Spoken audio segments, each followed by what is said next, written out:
is one, if we're talking if we're talking about solving black communities, this is different than police reform because these issues are very deeply connected. But I think a lot of people are going to hear this and say that that's not going to fix all the problems in black communities, because when people think police reform, people think the end goal is to fix black communities. I think education is more important than police reform in terms of fixing black communities. We can get into that after this. But in terms of police themselves, the problem is these police officers aren't getting enough training. They're getting screened enough. Yeah, I want to say like 21 weeks on average. Yeah, these people are dealing with highly stressful jobs. Like I said, their job is ruining your day most of the time. Yeah. So if we train them better on how to deal with these situations, okay, so that these cops don't feel the need to shoot people as much, and if they're going to shoot someone, they know where to shoot them. They don't kill people. Yeah.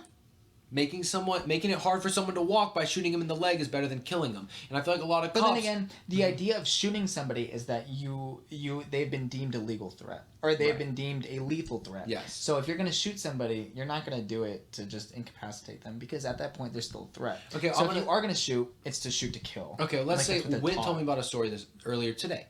This was something, apparently this black man took a police officer's stun gun and pointed it at him.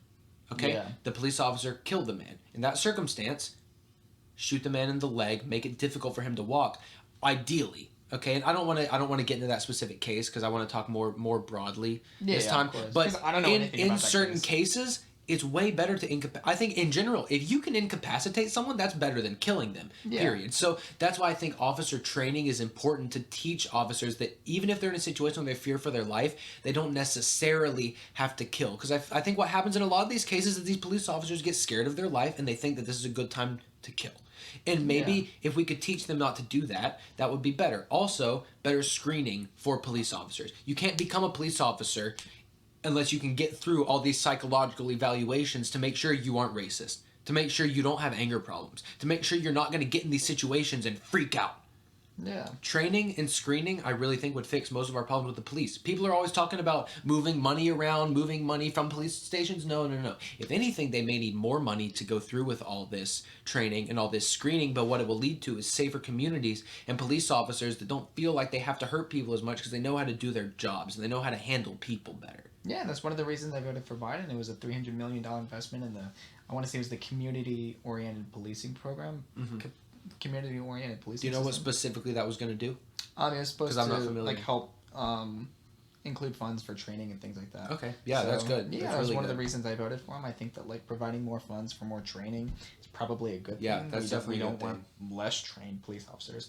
So yeah, if your prescription is more screening and more training, that's probably a good thing. But I don't think that the incredibly complex relationship that the black community has with law enforcement ends at the police.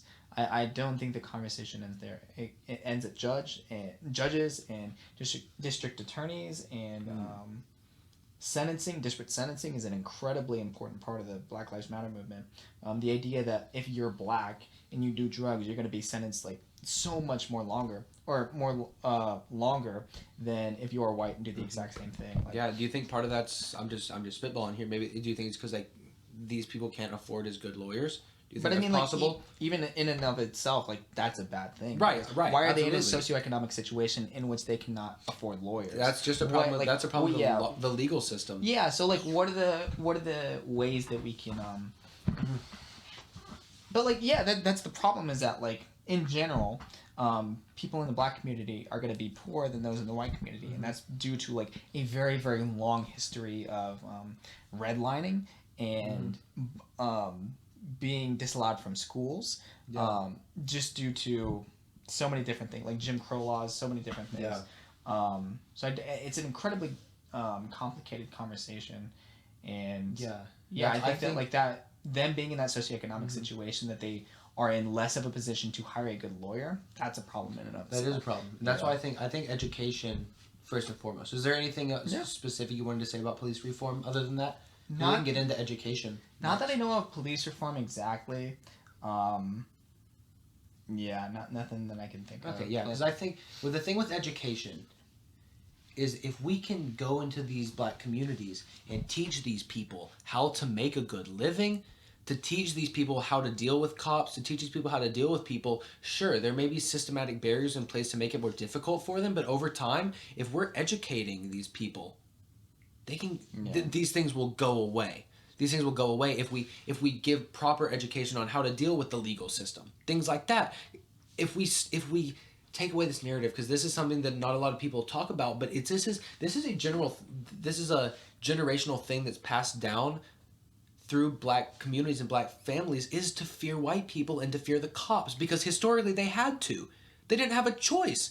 Back a long time ago, you're a black man, you go outside, you do something wrong, you're going to get hanged. Yeah. Okay, that's going to happen. You go outside, you're caught with a joint, you're going to go to prison. I don't know specifics on all this type of stuff, but these black communities have historically had to fear white people and had to fear cops. Yeah. And what we need to do is we need to get education in there to teach these people that they don't have to fear cops anymore. They don't have to fear white people anymore, if we can also teach them how to pull their communities out of these impoverished conditions. Because what would be better than to have a bunch of rich black people go back into their communities and be able to rework them from the ground up? Well, that starts with having more rich black people, which starts with education, to educate people on how to make money. Because I feel like a lot of these communities are just stuck in this cycle of crime and violence and crime and violence, and it's self-perpetuating. Exactly. And so education reform, giving these people more opportunities, giving these people better jobs, teaching them how to survive in a world mostly dominated by white people, teaching them how to survive in this world and how to make themselves better. I think over time, this isn't something a lot of people seem to want an instant solution. These things aren't going to go away. There's no single thing you can do is snap your fingers and now white and black communities are equal in the United States. That's not going to happen. If we can teach black people how to empower themselves, we can get black people in the Supreme Court. We can get more black people in power. And of course, there's going to be historical, systematic things that stop this from happening and make it more difficult. But over time, you get that in place. You teach these black people how to be smart and how to change the world, and they'll change the world. But I don't think that, and this is like one of the fundamental concepts that like I kind of ground all of my political ideas from, is that like people are victims of their environment. So when we have a black community that for centuries was barred from education, they were pushed to the bottom. They were forced into awful neighborhoods that are full of crime and drugs and things like that through no fault of their own. Right. When we have people that are stuck in this environment, what are they going to do? They're going to stay in that environment. They're going to act in a way that is similar to them. So what we do, or something that I think disagrees with what you're saying, is that the idea that we should teach them to pull themselves up by their bootstraps. It's not what you said specifically, but I think we should just better the conditions of those in that environment. How? I think we should, maybe a jobs program, maybe we can provide education, because a lot of people growing up in impoverished communities don't see education as a viable option, maybe because of debt, maybe because they don't see it as something that's affordable to them at all. Maybe it's because they didn't have parents that went into education, so they're just unfamiliar with the entire process. It's easier to just stay in their community and stay at a job that they've had since they were 16 years old. Yeah. Maybe, so funding for education, a jobs program, maybe providing healthcare can kind of teach them. I don't think anything you're saying contradicts anything what I'm saying. I agree. My entire thing is to improve the living conditions of people in these environments, and that'll in turn kind of do better financially. That'll do better overall in these communities. But I think that or what I caught from what you were saying is the idea that we should teach them how to be better. And I think that we should do better for them. I think we should give them those living conditions that are going to in turn lead to better results. I think as a general rule, teaching someone how to improve their conditions is better than artificially improving their conditions. Okay? But I think that there are very clear pieces of legislation. I think that providing birth control, they tried it in Colorado for 5 years. Yeah. Teen birth rate was cut in half. Teen abortion rate was cut in half. The ages of people who, for their first birth, it was increased by a couple years. So there are very clear policy positions. I agree with that. Yeah, so there's clear policy positions. I don't think what I say and what you say contradict. Yeah, so I think that there are very clear policy positions that we can put into place that would improve the living conditions and improve the outcomes of what's happening in these communities. But I don't think that telling them what to do and telling them to be better. I don't think that's just ever been demonstrably proven to do anything. No, I'm not. And I think that like that's why I'm really against like the bootstrap mentality of like, oh, like and I'm not saying you believe this, but I think that the entire idea of like just do better, like if you try hard, if you just stay in school, like there's a better future out there. I just don't think that's no. I don't think reasonable. I don't think the mindset of just telling people that simply trying harder is going to fix their conditions. Yeah. That's for some people that's going to work. Yeah. There are tons of people in this world that if they just tried harder, they would greatly improve their lives, and a lot of people in these black communities that applies to. I don't think just because we teach people how to be better individuals that we can't also help them with job programs and birth control. I don't see how these things are mutually exclusive. Because how do we legislate teaching them how to be better people? That's a difficult... Like on a pragmatic level, there are very clear pieces of legislation that we can put into place that I can point to, like jobs programs or funding for education or funding for birth control or things like that. But there's no demonstrable piece of legislation that would be like, hey, if we just tell them how to be better, then they'll be better. No, like, I've just never seen that. Funding, I think just simple funding for education. Yeah, and I don't disagree with that. Will help. Simple funding for education, funding for getting... Because part of the problem is I feel like a lot of these communities don't get super good teachers. They don't get these people to be able to come in there and teach them. If we could get funding for education, get some extremely smart, successful people, successful black people specifically. If you can get smart, successful black people into these communities to teach these people, because this is happening. I don't remember who it was, but I remember reading about a certain black celebrity who was doing exactly this, going into black communities and teaching these kids how to survive and make their communities better.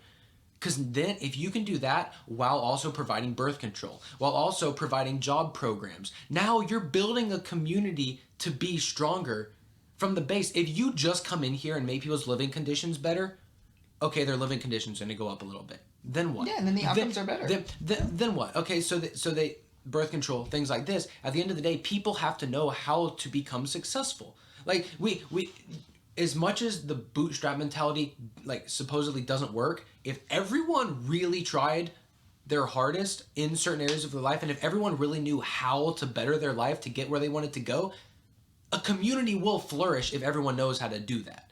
The whole idea is that maybe there are things keeping them down. But if we can teach them how to overcome those things, about how to prescriptively better society, I think I view it from a very pragmatic point. So I think of like the demonstrably or the demonstrated ways in which we can improve living conditions. And I just like, if there's a way that we can legislate teaching them or teaching communities, marginalized communities, how to better themselves, and that worked, and we looked at studies and it said it worked, then yeah, I'm down. Right. But I mean, like, out of everything so far, I just think that like, the bootstrap mentality, nothing has ever been done by telling people to do better. I think that like so much has been done by like the case in Colorado. That was incredible. There was also a case in Chile whenever they I think it was like 5 different birth control companies. They all banded together one night and they artificially raised the prices of birth control. It was for like a week long, and so researchers found whenever they longitudinally followed that week, they there was a spike in the amount of children born, and then those children, because they didn't have access to birth control, or because their parents didn't have access to birth control, they were overrepresented in special education, and they had worse health outcomes. So it's like, I think that things like birth control, things like jobs programs, things like healthcare, education, like these will demonstrably improve the living conditions, and these will demonstrably lead to less negative outcomes. Yeah. And I think that like if there was a study out there that showed that if we found that there was like Tony Robbins or like some other motivational speaker that went to like marginalized high schools or like underfunded high schools, and he was like, hey, like just do better, like well, I'm not suggesting like, Tony Robbins it, and also if it doesn't happen, how are we ever going to have studies? If this stuff doesn't happen, how are we ever going to know if it works if we're not willing to try it? And because I think the problem is I don't think we need to. What I don't want to happen is for us to come in and make these communities better in the short run, but then make these communities reliant on government assistance. That's what I'm worried about happening, is instead of going into these schools and teaching these kids how to get jobs, how to become better at skills. Because at the end of the day, that's what the world is, right? Yeah. You, theoretically, you contribute something, you get something in return. We don't need to teach people that because they're in a bad situation, we're gonna give them stuff. We need to give these people things because right now they're in a situation where it's hard to pull themselves out, right? It's very hard to pull themselves out. We need to give them things to improve their conditions in the short run, but long term, these communities shouldn't need government assistance because we need to teach the people in them to not need it. And obviously that's not something that I can point to a study and say that like what you're saying, but I think overall a mentality of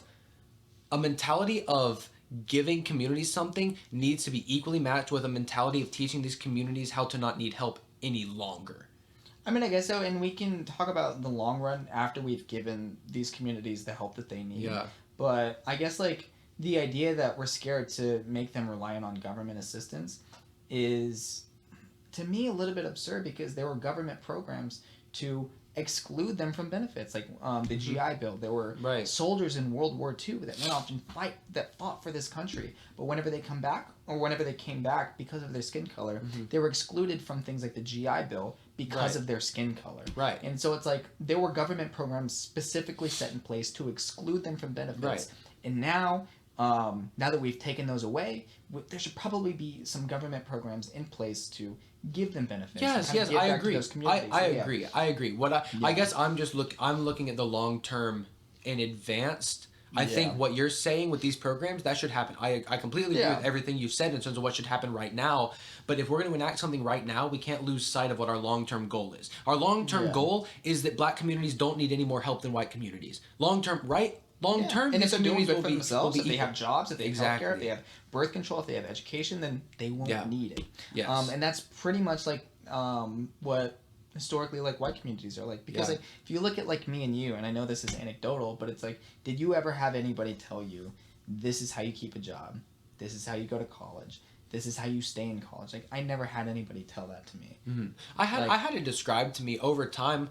Like, over time, I had plenty of people say, like, okay, if you're going to do in school, if you're going to do well in school, here's how to do it. If you're going to go into a job interview, here's how to do it. And that's because there's been a lot of people in my life who have gone through these type of things. Yeah, exactly. So that now, because we went to good schools, I went to a school. So you did have that. Yeah, so now that I think about it, I'm also arguing for it now still. Okay. I'm not taking away from it. Right. But the idea is that, like, I went to a good school, yes. a good high school that funded for dual enrollment programs. Yeah, I was able to, from my junior year, take classes at the community college. Yeah. And it was explained to me by my guidance counselor how to go through those classes and things like that. Yeah. So maybe, and now I'm in a good place. I'm going to be graduating with my bachelor's at 20 years old. So it's like now I'm in a good place because I had those systems in place to kind of guide me in the right direction. Yeah. And I don't think it's going to be any different if we kind of provide the same thing for marginalized communities. That's exactly what I'm arguing for. Exactly. So I think that if you have, like inner city Chicago, for example, if you have a school that teachers don't want to teach at, if you have 20-year-old textbooks, if you have overcrowded classrooms and things like that, like what incentive is there for any child to do good? Why would they have to rise above and do well for a society that hasn't given them anything? Yeah. Like I just think that if we treat these communities better on a legislative level, then we will reap the returns of that. Yeah, I think it takes I think it takes both.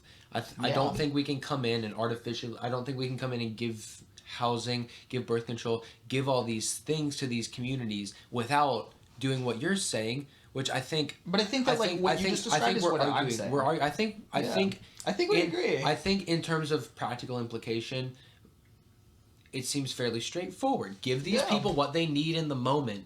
But we have to, I think what they need in the moment, I think what goes along with that is teaching of things like you said. How to do taxes, how to get jobs, how to deal with police officers. All these things are very, very important that these communities need to learn. But I think that goes along with, if you're going to enact legislation for these things that you're saying, this is part of that. When you say education, that is the education. That right there is the single thing that the education is, because what is education other than teaching you how to be a better person? That's what education is. Teaching you how to excel in a specific thing. So if public education can be if we can go into these black communities and give them public education on how to succeed in life, our black communities will start succeeding more. Yeah, so I completely agree. So like say we have 20 high schoolers that are in an underfunded high school, say they get access to like IB or dual enrollment programs, say they do good, they end up going through college, and people that go to college are going to have longitudinally better outcomes. So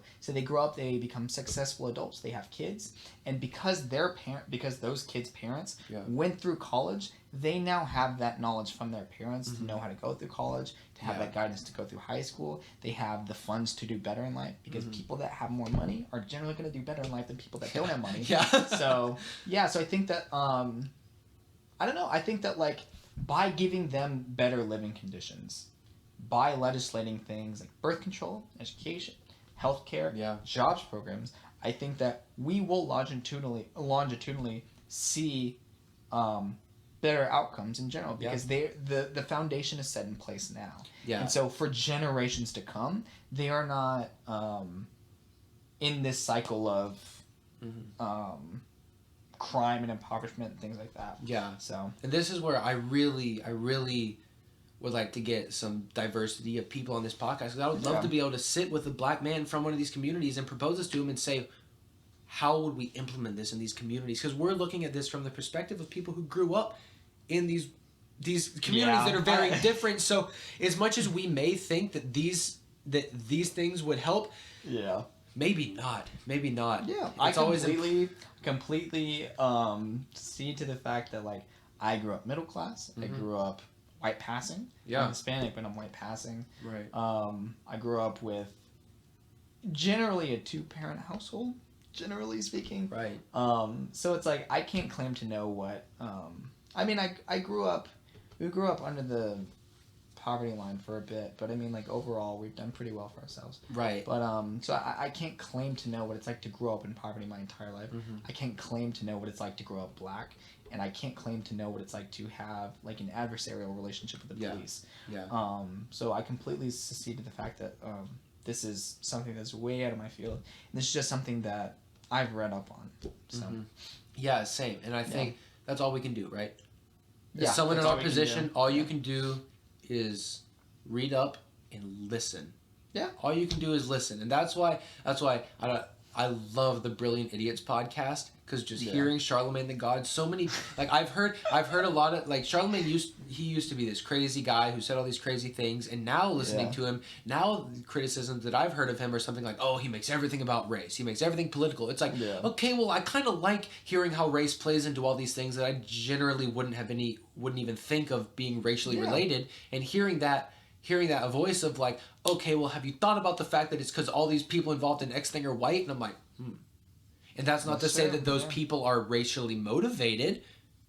They just lack the perspective. It's lack the perspective. Yeah. Exactly. And that's what I really want to get across, the idea that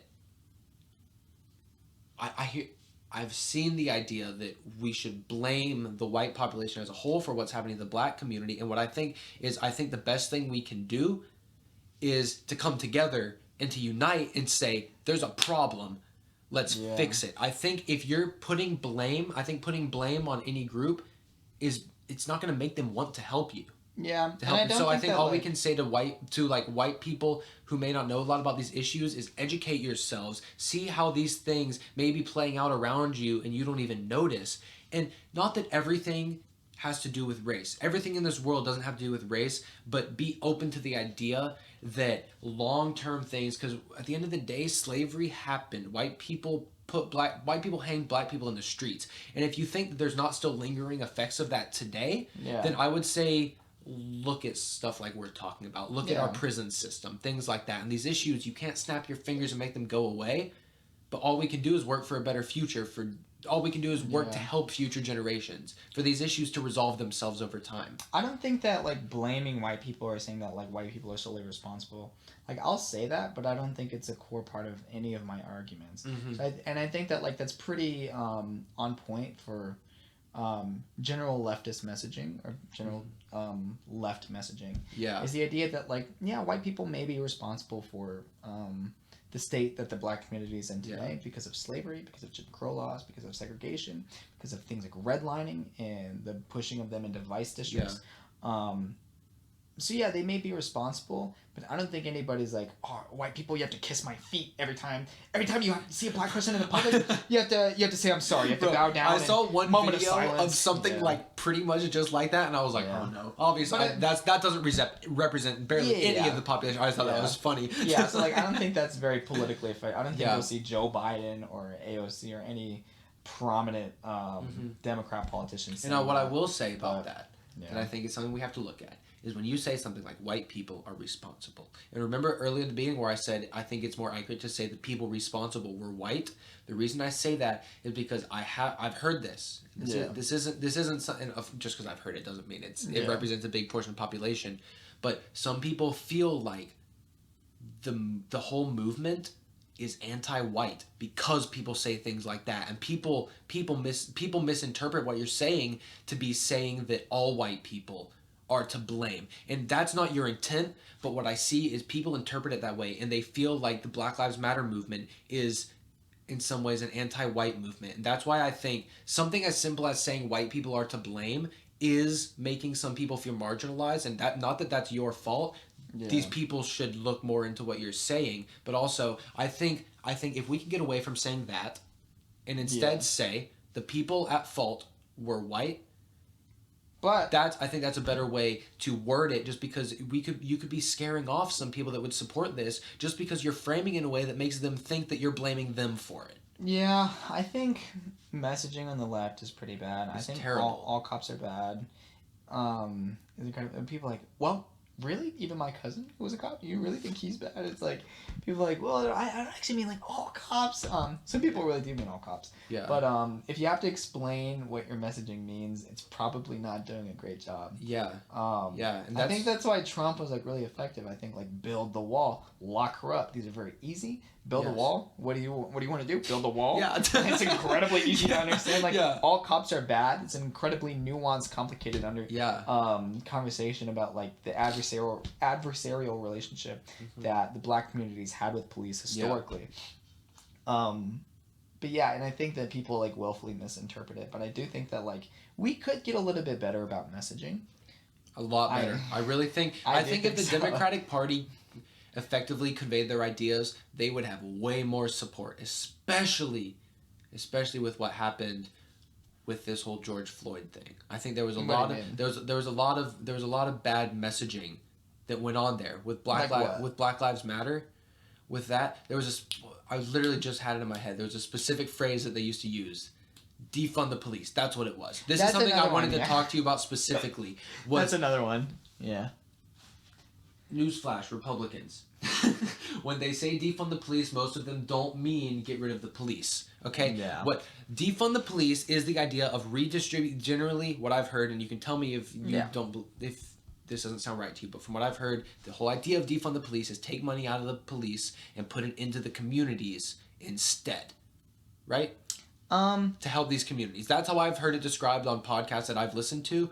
So maybe there's slightly different interpretation, but what does that mean to you? When people My say understanding of defund the police, or what people generally meant by it, was the idea that cops have a really complicated web of responsibilities that maybe they shouldn't have to be responsible for. Agreed. Why, whenever there's a homeless man having a mental break, why do we call the police? Exactly.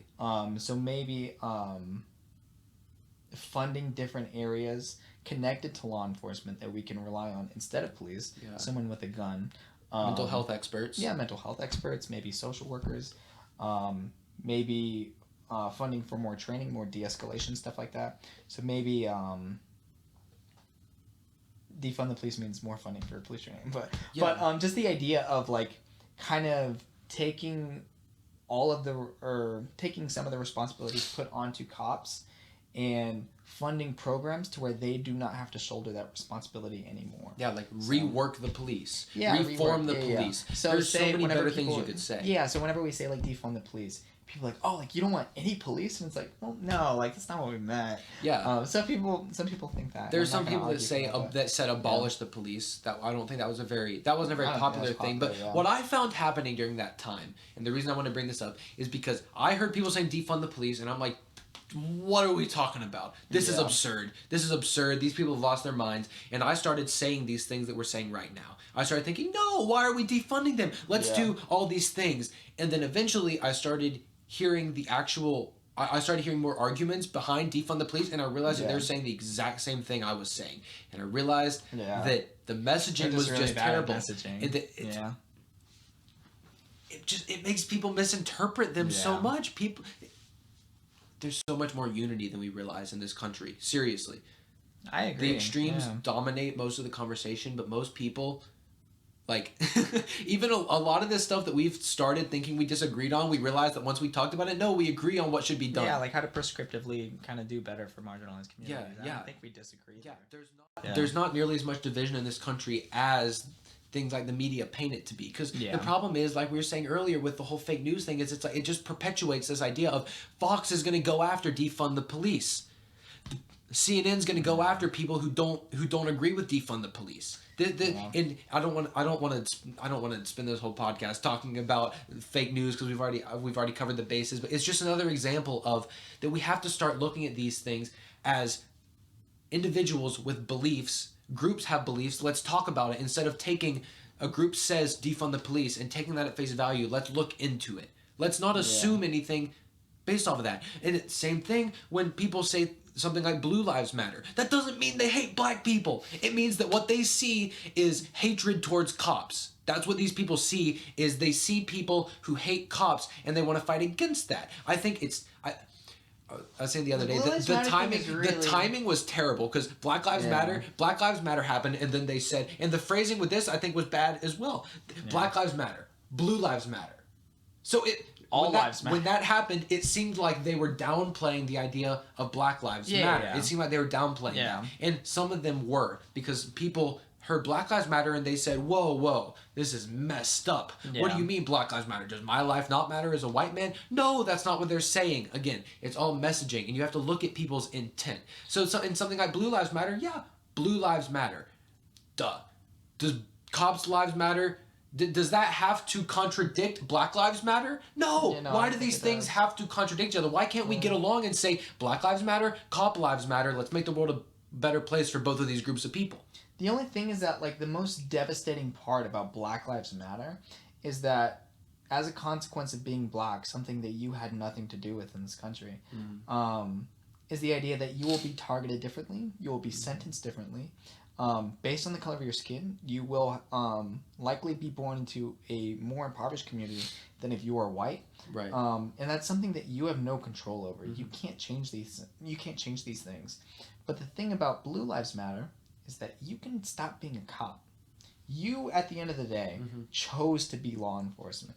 You chose to pursue this career in which you knew the ramifications of. You knew that there is an adversarial relationship between a lot of the U.S. population now and law enforcement. So I think that saying Blue Lives Matter is incredibly disingenuous, just because... Really? Yeah, because at the end of the day, you can take off your uniform, but you can't take off your black skin. I don't think that's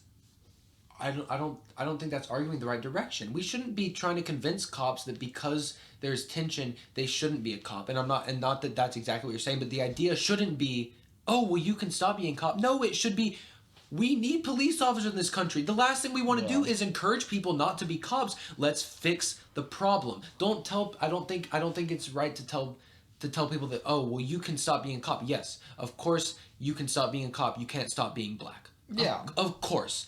You can escape the consequences of being a cop. You can't escape the consequences of being black. Does that mean the cops should face consequences? No. Let's fix the problem. But I don't think the ability to stop being a cop in any way downplays the idea that their lives matter, because what's the long solution of that? Like, if you take that to its extreme, we don't have any more cops because they've all retired because we've told them they should quit instead of trying to fix the problem. We should fix the problem instead because we need cops. Yeah, I'm not saying that we shouldn't have cops or anything like that. I'm just saying that, like, there's no such thing as blue lives.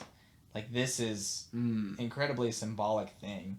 That I think the messaging there was bad too, but I think the point stands. The point of, like, blue lives is propagated by law enforcement, by right-wing rhetoric, the idea that, like, it's an us versus them mentality. Yeah, it shouldn't be. It's toxic. I really do believe that there's a toxic mentality within law enforcement.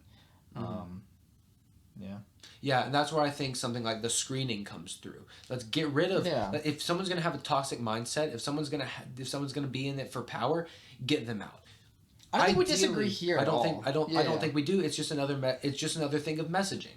I don't think it's a good message to put out to say that, well, a cop can give up their uniform. I think a message that should be put out is, hey, black people don't have a choice but being black. We need to fix their problems. Okay, cops do have a choice. So if you're a cop and you're really unsatisfied, yes, you have a choice. So maybe overall in your life you have more options to escape these problems, but we still have we're going to have police officers, just like we're going to have black people. There's going to be people going through these things.